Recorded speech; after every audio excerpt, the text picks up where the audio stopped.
I want to offer you two things because I love you. I absolutely love you. And I'm not my brother's keeper. I am my brother. So when you suffer, I suffer. Are you open to that? Oh, I'm very open. Are you? Okay, so turn a little bit towards me. Let me see how open you are. You are addicted to your story. That's the new drug.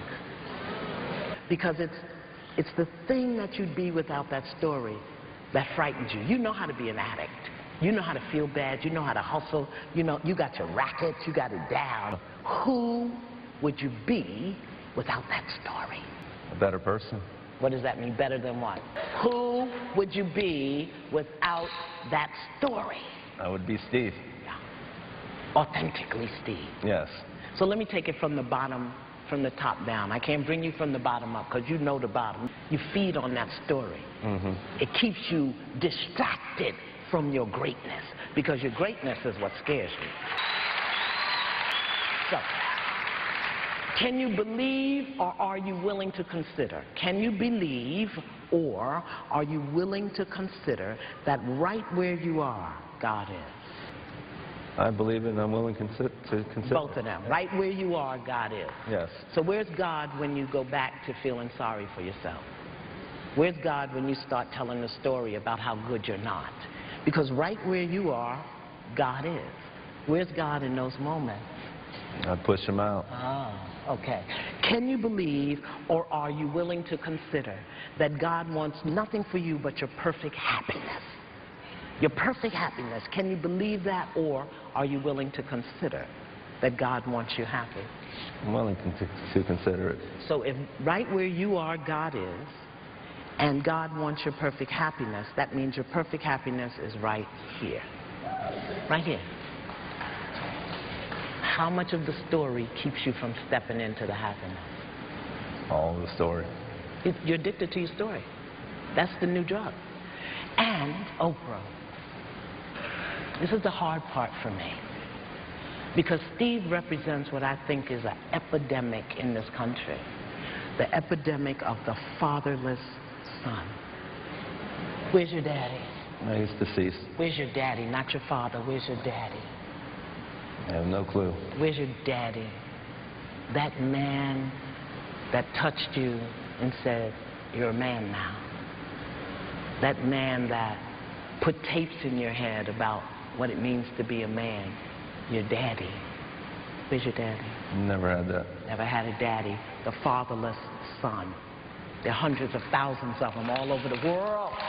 Fatherless sons who never had a man affirm you. Never had a man acknowledge him. Never had a man accept you as you are. So you're reaching for tapes of confidence and value and worth that are spoken to you in a man's voice. Would that be accurate? Yes.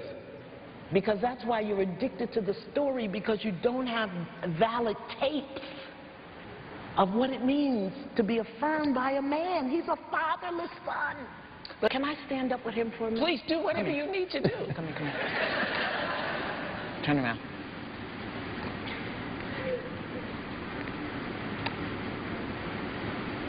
Your mother loved you unconditionally. Your mother loved you unconditionally.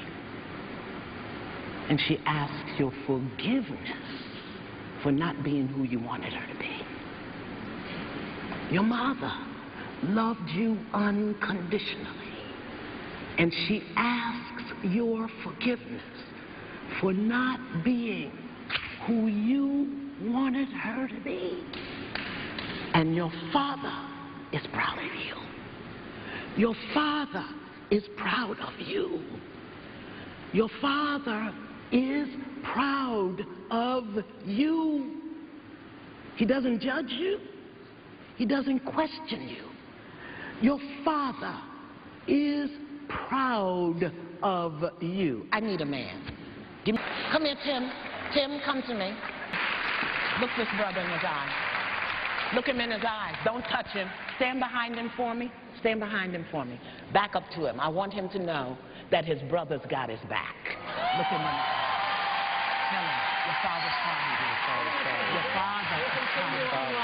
We'll be right back. Father is proud of you. He's proud of you. Your father is proud of you. Tell him. Tell him you're proud of him.